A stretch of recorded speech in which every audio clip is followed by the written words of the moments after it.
Salam sejahtera di dalam kasih Tuhan kita Yesus Kristus. Shalom. Tuhan, pagi ini kita merayakan Paskah. Hari Jumat lalu merayakan Jumat Agung. Ya, seharusnya kedua hal ini nggak terpisah, baik Paskah ataupun Jumat Agung maupun Paskah, ya. Karena keduanya berkaitan erat. Tanpa kebangkitan, kematian itu tidak berarti apa. Di dalam semua agama, di dalam semua kepercayaan apapun di dunia ini, hanya dua kepercayaan yang mengenal kebangkitan, yaitu Yudaisme dan Kekristenan. Di dalam agama kepercayaan manapun di dunia ini, mereka hanya mengenal surga di dalam alam roh, tidak di dalam alam fisik. Hanya di dalam kekristenan, hanya di dalam Yesus, ya, yang mengajarkan tentang kebangkitan secara fisik, kebangkitan secara daging. Ya. Firman Tuhan kita mengatakan bahwa dengan tubuh insaniku, dengan tubuh jasmaniku, aku melayani hukum dosa. Tubuh yang kita kenal sekarang ini adalah tubuh tempat di mana kuasa dosa dijatuhkan. Itu sebabnya kita mengenal kelemahan tubuh. Itu sebabnya tubuh kita ini bisa menjadi tua dan rapuh. Itu sebabnya tubuh kita ini akan mengalami kematian suatu kali nanti. Karena kuasa kutuk dosa, yaitu maut, itu dijatuhkan atas tubuh ini. Maka meskipun kita ini orang percaya, kita pun sudah orang-orang dimerdekakan, dibebaskan dari dosa, kita tetap mengalami kelemahan tubuh. Kita tetap mengalami sakit penyakit. Kita tetap mengalami kematian. Ya, dalam arti bahwa tubuh yang kita miliki sekarang ini bukan tubuh yang akan terangkat ke surga, tapi tubuh yang diperbaharui. Dan itu dimulai, kehidupan kekal dimulai bukan nanti dari kita mati, tapi sejak saat kita menerima Yesus Kristus sebagai Tuhan dan Juru Selamat kita. Sejak saat kita menerima dengan iman kita bahwa kita sudah dibeli dan harganya sudah lunas dibayar. Sejak kita bertekad untuk mempermuliakan Tuhan dengan tubuh dan juga dengan kehidupan kita. Di dalam Injil Matius pasal 28 ayat yang ke-6, ini kesaksian dari murid-murid Yesus yang menyaksikan kebangkitannya, meskipun gak ada seorang pun dari kita yang dari mereka yang benar-benar menyaksikan waktu Yesus bangkit.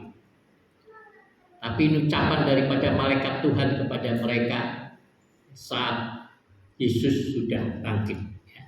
Injil Matius pasal 28 ayat yang ke-6. Kita baca bersama-sama 1, 2, dan 3. Ia tidak ada di sini sebab ia telah bangkit seperti yang telah dikatakannya. Mari lihatlah tempat ia berbaring. Yesus pernah berkata kepada murid-muridnya saat ia di Galilea, dikatakan anak manusia harus diserahkan ke tangan orang-orang berdosa dan disalibkan, dan ia akan bangkit pada hari yang ketiga. Yesus sudah menubuatkan kematiannya dan kebangkitan. Tapi pada saat murid-muridnya mendengar hal itu, mereka tidak mempercayai. Mereka tidak memikirkan hal.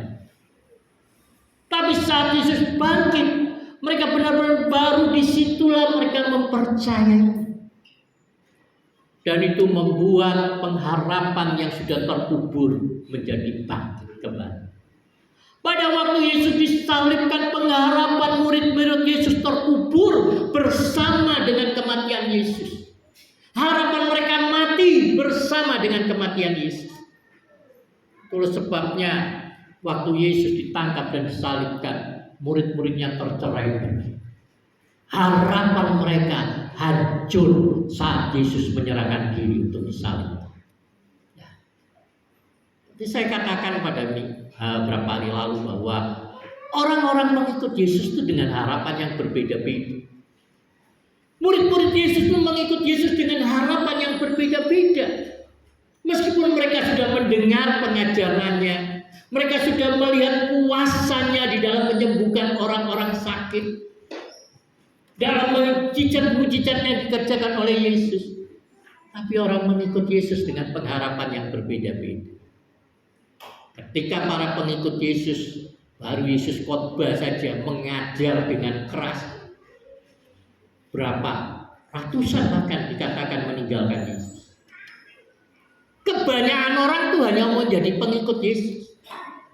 Makanya yang namanya pengikut Yesus tuh selalu suka dengan euforia, suka dengan kegembiraan sesaat. Mereka kan senang kalau alami mujizat, sakit disembuhkan, doanya dijawab oleh Tuhan. Tetapi ketika mulai masalah datang, mulai tekanan datang, orang-orang ini akan paling cepat melarikan diri. Mereka orang yang paling cepat mengingkari keyakinan mereka, kepercayaan. Maka itu juga berlaku pada Petrus. Dia mengiringi Yesus saat Yesus disalibkan. Dia masih berharap Yesus bisa turun dari salib itu. Tapi saat Yesus benar-benar disalibkan, mulai di perhadapan mahkamah agama, tidak ada pembelaan dari Allah, tidak ada pembelaan dari Yahweh, tidak Yahweh mengirimkan para malaikat untuk membebaskan Yesus. Dia menjadi tawar hati.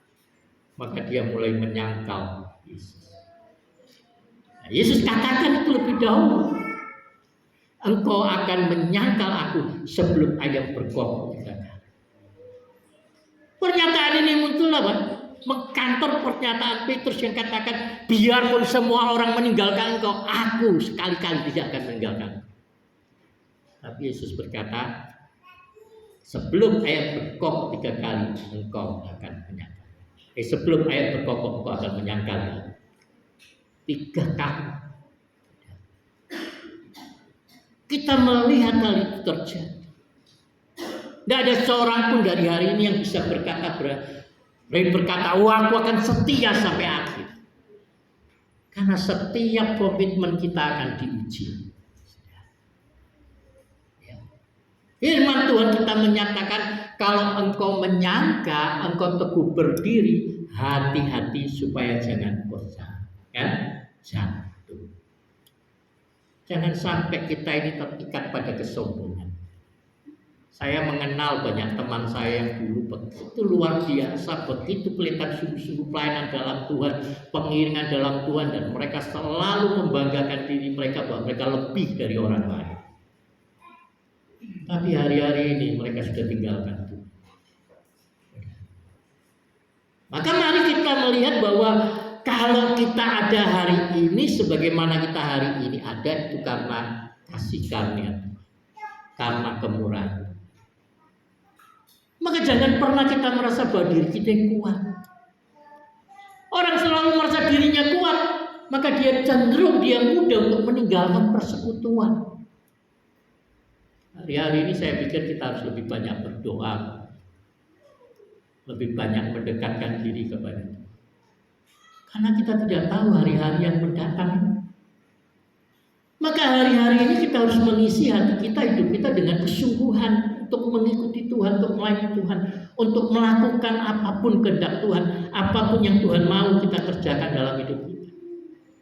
Jangan memilih dan memilah apa yang benar, apa yang kita kehendaki untuk kita kerjakan. Tapi kerjakanlah seluruh kehendak Tuhan. Kerjakanlah seluruh apa yang Tuhan mau. Jangan pilih-pilih apa yang kita suka atau gak suka kita lakukan di dalam Tuhan. Tapi mari kita belajar untuk Tuhan. Apapun yang kau mau, engkau aku kerjakan dalam Tuhan. Apapun yang kau mau. Maka itulah permohonan saya kepada Tuhan. Tuhan, apa yang kau mau, aku perbaiki dalam hidup. Apa yang Tuhan mau dari kita saat? Mari kita mengerjakan apa yang Tuhan mau, bukan apa yang kita mau. Bagi kamulah janji itu, kata Firman. Bagi kamulah janji itu dan bagi anak-anakmu yang terkemudian. Itu janjinya tentang pencurahan Roh Kudus. Ya, setelah kita memperingati 40 hari kematian Yesus, kita akan nanti tiba pada hari pencurahan Roh Kudus. Dan ada 10 hari tradisi yang kita pelihara sampai saat ini di tempat ini, yaitu 10 hari menantikan pencurahan Roh Kudus. Ada orang berkata, Roh Kudus sudah dicurahkan, nggak perlu dinanti-nanti. Yang dinantikan adalah arti menantikan dengan kesiapan hati kita, kapanpun kita bisa dipenuhi Roh Kudus. Tapi saya masih selalu inginkan kita memelihara tradisi di dalam gereja ini. Kenapa?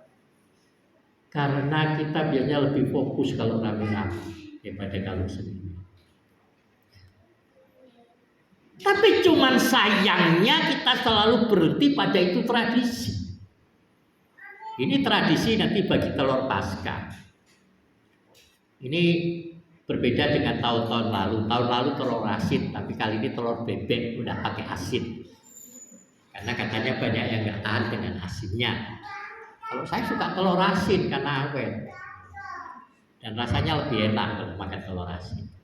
Saya daripada telur biasa. Tapi ini tradisi, mau dirubah ya nggak apa-apa, dirubah telur ayam pun nggak apa-apa. Atau kita telur burung kasuari kalau ada lebih besar lagi. Tapi saya nggak ada, bebek saja. Telur angsa yang besar susah carinya. Ini tradisi, kita mau rubah apapun silahkan. Ya. Kalau ada gereja-gereja udah tidak melakukan tradisi itu 10 hari berdoa bersama, ya nggak masalah. Kita tidak perlu menghakimi gereja yang tidak melakukan. Ya. Tapi sayangnya kita hanya berhenti pada tradisi, pada kebiasaan. Jadi seringkali setelah doa 10 malam, orangnya juga semua hilang. Nggak pernah lagi mau ikut doa malam. Ya. Jadi kalau doa malam, ya moga-moga masih berdoa di rumahnya masing-masing. Masih ikut larut dalam doa pujian penyembahan, bukan doa selamat pagi Tuhan Yesus. Nah, saya hello aja sama Tuhan, selesai. Saya doa teratur kok. 3 kali sehari minimal saya berdoa. Apa itu? Doa makan. Pasti teratur. Puji Tuhan. Mari jangan anggap pengikut Yesus sebagai sebuah tradisi saja. Mari kita berhenti jadi pengikut, naik lebih tinggi jadi murid Yesus. Karena itulah yang Yesus harapkan dari kita. Dan tanpa kita mau memiliki karakter Yesus, keserupaan dengan Yesus, kita sulit untuk bertemu dengan Tuhan. Hanya mereka yang siap untuk dipersiapkan menjadi mempelai Kristus yang akan menyambut kedatangan Yesus kembali.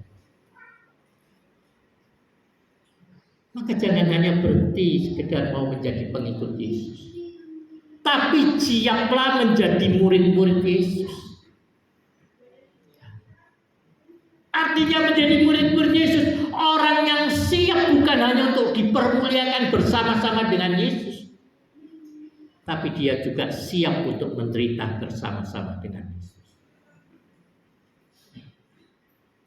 Karena Yesuslah keteladanan hidup. Meskipun dia adalah Mesias, dia harus terlebih dahulu menderita sebelum dia dipermuliakan.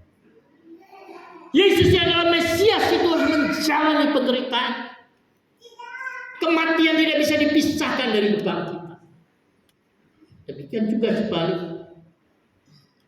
Yesus harus menjalani dulu kematian. Yesus harus menjalani penderitaannya. Yesus harus menjalani via dolorosa, jalan salib. Dia harus memikul salib. Maka hidup kita gak bisa dipisahkan dari salib. Barang siapa mau mengikut aku, ia harus menyangkal diri dan memikul salibnya untuk mengikuti aku. Ini kata Yesus sendiri. Ini perintah Yesus sendiri. Agar kita memikul salib dan menjalani penderitaan bersama Tuhan. Ini belum penderitaan yang mendatangkan kematian. Ada orang-orang percaya yang dikhususkan untuk menjalani jalan kematian. Ada mereka yang dikhususkan untuk mati oleh karena pedang. Ada mereka yang dikhususkan untuk dipenjara. Ada mereka yang dikhususkan. Kalau kita bicara melihat di dalam Ibrani pasal 6, itu kematian yang mengerikan dialami oleh murid-murid Yesus pada zaman abad awal, bahkan pada abad pertengahan, bahkan juga mungkin sampai saat ini di negara-negara Timur Tengah sana. Orang-orang percaya mengalami penderitaan yang begitu luar biasa. Bukan oleh karena mereka memberontak dan pemerintah, bukan oleh karena mereka mengebom, bukan, tapi oleh karena mereka mengikut Yesus. Di Indonesia juga beberapa kali kejadian seperti itu. Gereja dibakar. Tetapi bukan penderitaan seperti ini sebenarnya yang Yesus maksudkan. Penderitaan mungkin seperti ini pada waktunya mungkin kita nggak bisa hindari. Tahu apakah itu ada pada masa kita hidup atau pada anak cucu kita nanti. Tetapi penderitaan yang Yesus maksudkan di sini bukan penderitaan fisik kita, tapi penderitaan pada batin kita, penderitaan pada ego kita, penderitaan pada pikiran kita, perasaan kita, pada hati kita. Saat kita mau menundukkan diri untuk memikul salib kita. Artinya kita berani menanggung kerugian, menanggung rasa malu karena nama Yesus. Menanggung harga diri kita dilecehkan karena nama Yesus. Menanggung harga diri kita direndahkan karena nama Yesus. Yang saya katakan lalu, beranikah kita meletakkan kepentingan kita di bawah kepentingan Yesus? Tujuan hidup kita di bawah tujuan hidup yang Yesus tetapkan dalam hidup kita. Maka kalau kita hanya sekedar mau menjadi pengikut Yesus, menikmati euforia keberkatan, menikmati euforia kesembuhan, tapi setelah disembuhkan Tuhan, apa yang kita kerjakan? Setelah kita menikmati sukacita kegembiraan bersama Tuhan, apa yang kita kerjakan? Setelah kita diberkati oleh Tuhan, apa yang kita kerjakan? Pertanyaan inilah yang harus kita jawab. Kita dipercayakan Tuhan untuk menjadi saksi-saksi Tuhan di tengah dunia. Saksi dari kebangkitan. Saksi dari kematian dan kebangkitan Yesus. Maka kita semua harus mengalami proses kematian dan kebangkitan. Kematian terhadap harga diri kita sendiri. Kematian terhadap ego kita. Kematian terhadap kedagingan kita. Sama seperti Rasul Paulus katakan di dalam 1 Korintus 15 ayat 14. 1 Korintus 15 ayat 14. Tetapi andai kata Kristus tidak dibangkitkan, maka sia-sialah pemberitaan kami dan sia-sialah juga kepercayaan kami. Kalau Yesus tidak dibangkitkan dari kematian, maka kepercayaan kita sia-sia. Sama saudara. Kalau kita sendiri tidak mau mati bersama-sama dengan Yesus dan tidak dibangkitkan dalam kehidupan yang baru, maka sia-sia juga kepercayaan kita. Kalau kita percaya Yesus yang sudah mati di atas kayu salib untuk memikul, menanggung segala penderitaan kita dan memikul semua kuasa kutuk maut dosa atas hidup kita, Dia mati, tapi Yesus bangkit pada hari yang ketiga. Itu kalau hitung-hitungan kalender modern, gak pas Yesus mati hari Jumat, meninggal hari Jumat, bangkit di hari ini. Gak pas. Kalau kita bicara Sabat, maka menjelang Sabtu, bangkitnya hari pertama hari Minggu. Hitungannya itu cuma 2 hari, bukan 3 hari. Padahal firman Tuhan katakan Yesus itu dikuburkan di perut bumi 3 hari 3 malam. Kalau kita bicara perhitungan kalender umum. Tapi kalau berbicara kalender Yahudi berbeda. Karena hari hitungannya mereka itu dimulai dari jam 6 sore. Hari itu. Jadi 24 jam 6 sore sampai ke 6 sore. Jadi kalau perhitungannya menurut hari kita, Yesus itulah bangkitnya hari Senin. Karena hari Minggunya tanggal 6 sore, Minggu sampai 6 sore, Senin sore. Maka kalau dari situ baru pas. Ya. Jadi jangan hitung-hitung menurut kalender penanggalan kita. Hari umum yang hitungannya hari itu dari 0 subuh sampai 0 subuh berikutnya 24 jam. Kalau orang Yahudi dari 6 sore sampai ke 6 sore itu 24 jam. Jadi mulainya dari 6 sore. Maka dikatakan menjelang hari pertama minggu itu, ya, hari Minggunya pagi-pagi benar. Nah, itu hitungannya Senin pagi mereka ke sana. Subuh, Senin subuh. Itu menurut perhitungan kalender internasional. Nah, tapi kita tidak usah berbingungkan yang begitu-begitu. Tapi mari perhatikan diri kita masing-masing. Sudahkah kita yakin kita sudah mati bersama-sama dengan Yesus? Bukan cuma pada lambang simbolnya pada baptisan air. Baptisan air itu simbol daripada pemakaman, penguburan. Makanya kita kenal baptis itu ditenggelamkan sepenuhnya ke air. Kan itu lambang penguburan. Tidak ada orang dikubur cuma kepalanya tok, tidak ada. Dikuburkan seluruh badan. Ya. Sesuai dengan arti kata baptisu, ditenggelamkan, dicelupkan ke dalam air sampai kamber, sampai berubah sepenuhnya. Bukan hanya itu.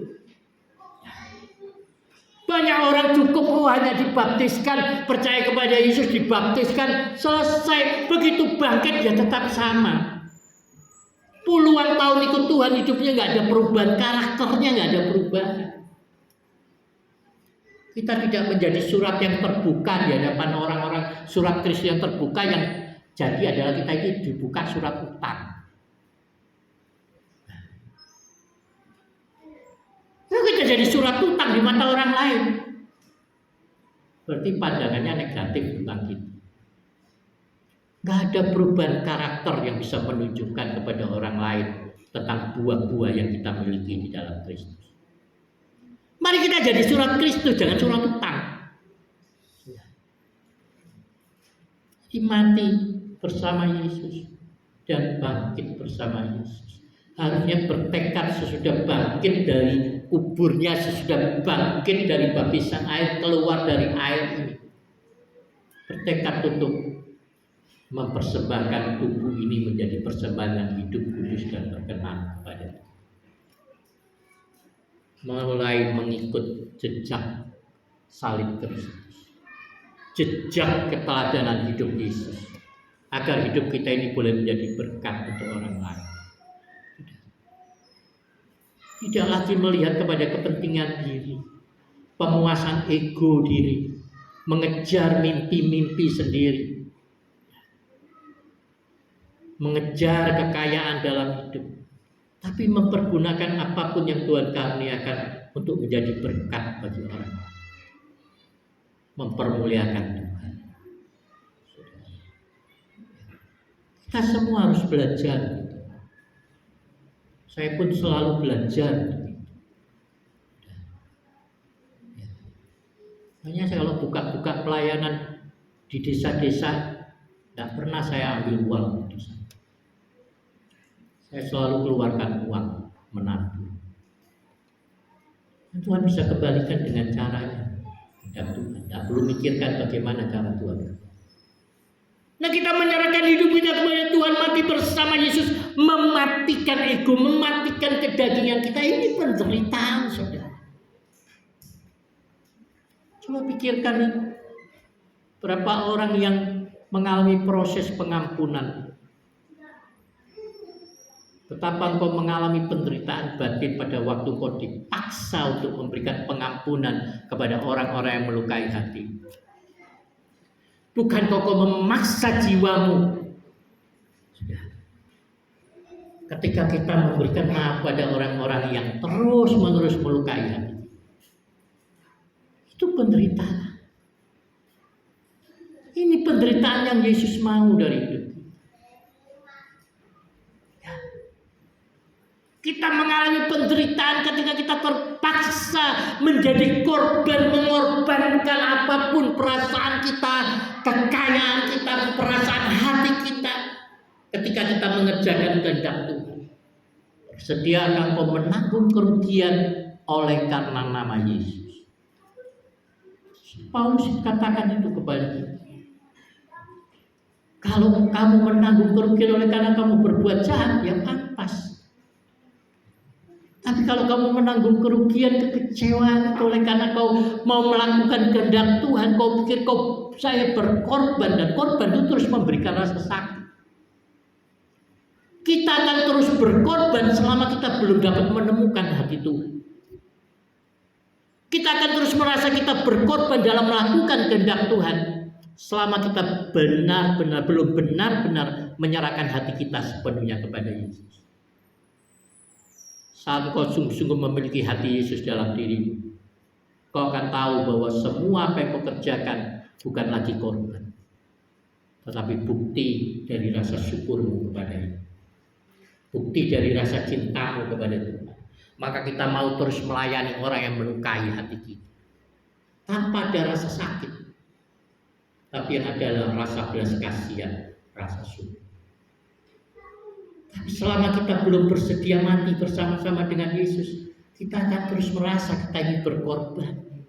Saya berkorban, hargai dong pengorbanan saya. Tapi percayalah, orang tidak akan pernah menghargai pengorbanan. Sampai hari ini bahkan banyak orang percaya tidak menghargai pengorbanan Yesus. Kita berbahagia karena Yesus menderita untuk kita. Kita bersuka cita untuk penderitaan Yesus. Tapi kita tidak pernah benar-benar bersedia untuk mati bersama-sama dengan Yesus.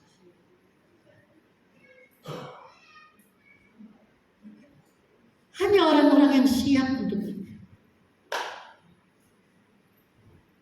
Yesus mentorehkan kita dengan Roh Kudus sebagai tanda milik. Itu hanya bagi orang-orang yang siap untuk menyerahkan hidup sepenuhnya kepada Yesus. Siap untuk dipimpin oleh Roh Kudus untuk masuk ke dalam seluruh kebenaran. Ada banyak orang rindu dipenuhi Roh Kudus tapi nggak mau dipimpin untuk masuk ke dalam seluruh kebenaran. Itu yang dikatakan menghujat Roh Kudus. Saat kita minta dipenuhkan dengan Roh Kudus, tapi Roh Kudus memeteraikan kita. Kita sudah mendapat jaminan keselamatan, tapi kita sendiri tidak mau hidup dalam keselamatan. Terus menyia-nyiakan kasih karunia Tuhan dengan hidup dalam dosa. Tidak mau diubahkan, tidak mau berubah. Ini seperti Yudas. Dia mengikut Yesus selama 3 tahun setengah. Dipercayakan menjadi bendaharawan Tuhan. Tapi dikatakan dia sering mencuri uang yang dipercayakan. Betapa kita tahu akhir dari kehidupan Yudas. Jadi marilah, biarlah kita mati dan dibangkitkan bersama-sama dengan Yesus, supaya tidak sia-sia kepercayaan kita di dunia ini. Tidak sia-sia kita mengikut Yesus. Tidak sia-sia kita dibaptiskan. Tidak sia-sia kita dipenuhkan oleh Roh Kudus. Semua pilihan itu ada pada kita. Ketika Yesus dibangkitkan, para wanita yang datang pertama kali ke kubur Yesus, ada 2 Maria dan ada 1 Yohana, dan yang lain tidak disebutkan. Yohana ini donaturnya Yesus. Yohana istri Kusa, bendahara Herodes. Mereka yang datang menuju kubur Yesus. Tapi dikatakan saat mereka mengatakan pada muridnya Yesus sudah bangkit, Mereka tidak percaya saat itu. Sampai mereka melihat kebangkitan Yesus. Sampai Yesus menyatakan diri kepada mereka secara pribadi.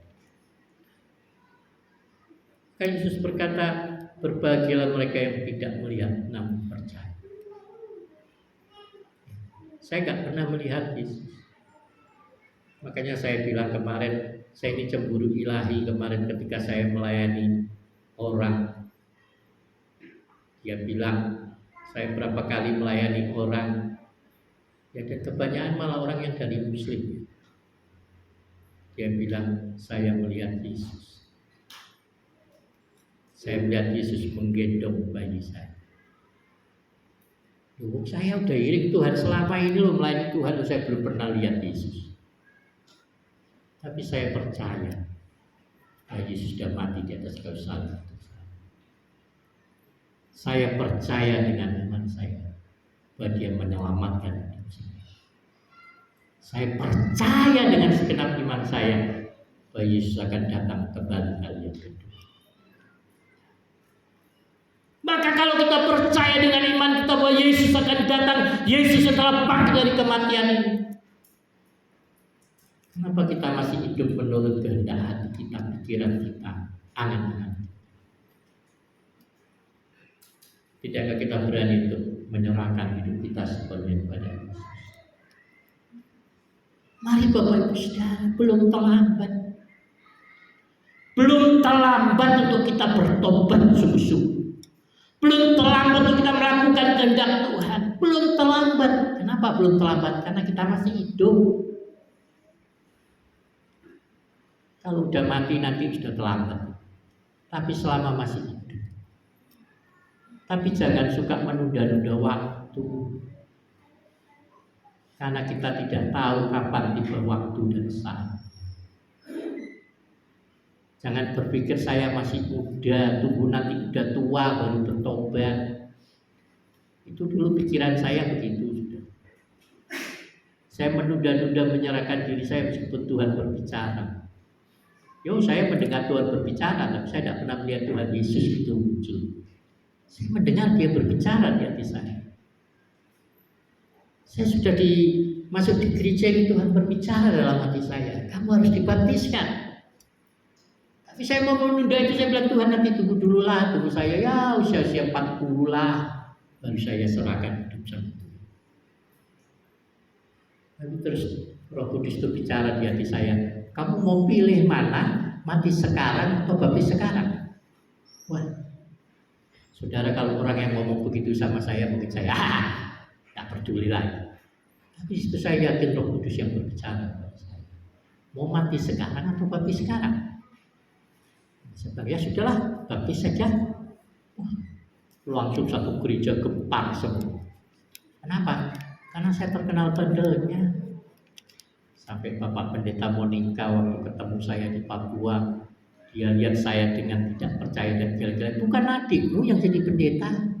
Ya kan adik saya tinggal di gereja. Dia bermain musik di gereja dan dia nggak pernah pulang. Dia tinggal di gereja, dia pulang hanya hari Minggu saja. Kok kamu? Dia bilang, kamu Bobby yang dulu kalau ke gereja suka teriak-teriak, itu suka lempar-lempar itu. Iya, nah itulah cara Tuhan. Tuhan memanggil saya. Malah adik saya tinggal di gereja, nggak jadi hamba Tuhan. Saya jadi hamba Tuhan. Tahu ini doanya siapa? Ini doanya mami saya. Ya sudah. Jangan menunda-nunda waktu. Jangan katakan nanti kalau engkau bisa kerjakan itu sekarang. Dan itu di tangan kita masing-masing. Jangan dukakan hati Tuhan. Jangan dukakan hati Roh Kudus. Saat hari ini ketika kita merayakan kebangkitan Yesus, mari kita benar-benar mau menyadari, saudara, bahwa bukan hanya Yesus yang mati dan bangkit. Tapi kita juga yang mati dan juga harus bangkit. Kita baca dalam Roma 6 ayat 9 sampai 10. Roma 6 ayat 9 sampai 10.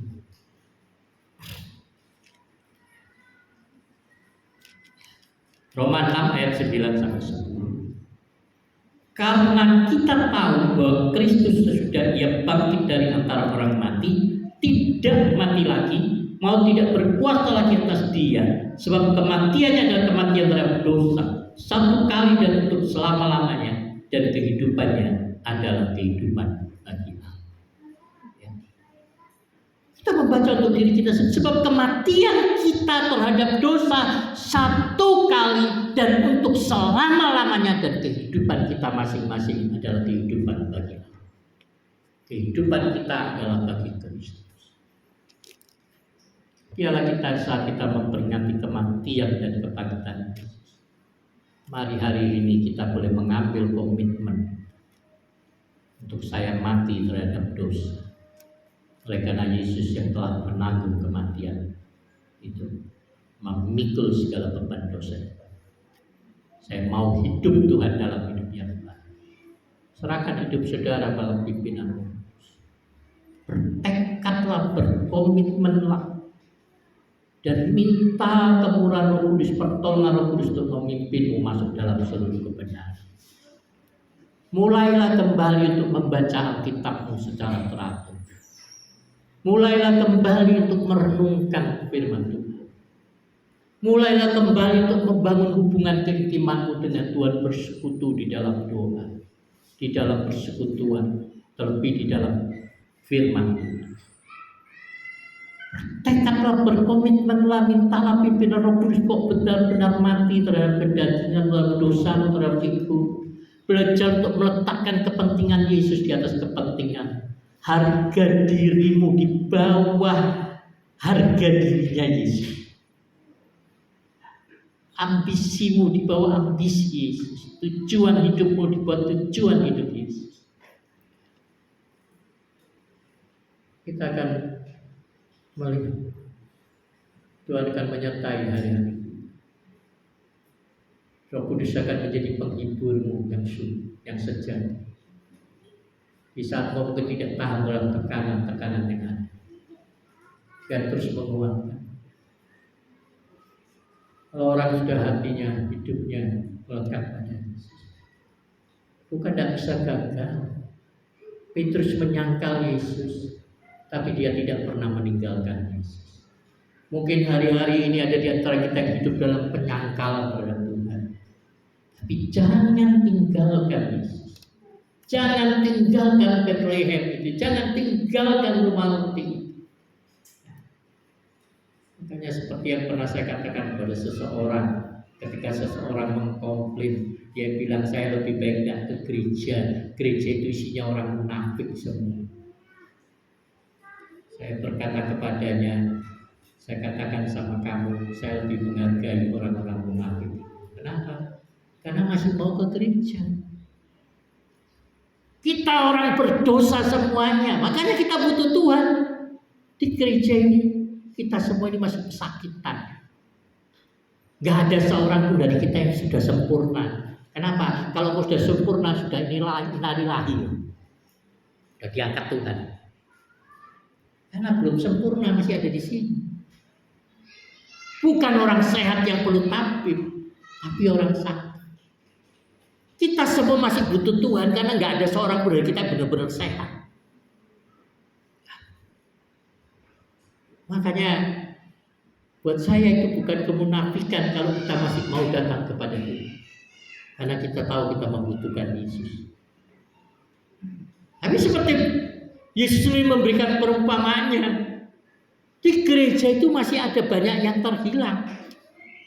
Itu uang emas bernilai berharga, lebih berharga dari domba. Satu mata uang emas bisa beli 10 di luar saudara, itu lebih berharga daripada domba-domba yang hilang.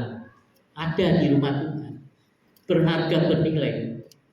Tapi biar berharga bernilai, nggak bisa diperjualbelikan itu uang emas itu, nggak bisa digunakan. Kenapa? Hilang. Nggak bisa dibanggain sama pemiliknya. Kenapa? Hilang. Tapi kalau uang kita hilang di rumah, ada kita punya emas 1 kilo begitu hilang, pasti dicariin. Biar saya keping dia dicari sampai ketemu. Yang nyari siapa? Ya dia cari disapu, diterangi. Maka kebenaran firman Tuhan satu kali oleh pekerjaan Roh Kudus akan menjamah hati saudara. Jadi jangan tinggalkan rumah Tuhan.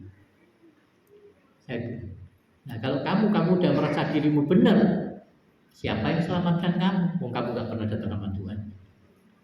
Tapi puji Tuhan, perkataan saya sama dia itu mengena, karena minggu depannya dia datang ke gereja. Ketemu orang-orang yang menyakiti hati. Bagaimana Tuhan bisa mengubahkan kita kalau kita tidak datang? Enggak ada seorang pun dari kita yang bisa merasa saya orang benar. Semua kita telah berbuat dosa dan telah kehilangan kemuliaan. Tapi marilah hari ini ketika kita merayakan Paskah, mari kembali berkomitmen, perbarui komitmenmu kepada Tuhan untuk mati terhadap dosa. Kita menjadikan diri kita benar-benar surat terbuka, bukan surat utang.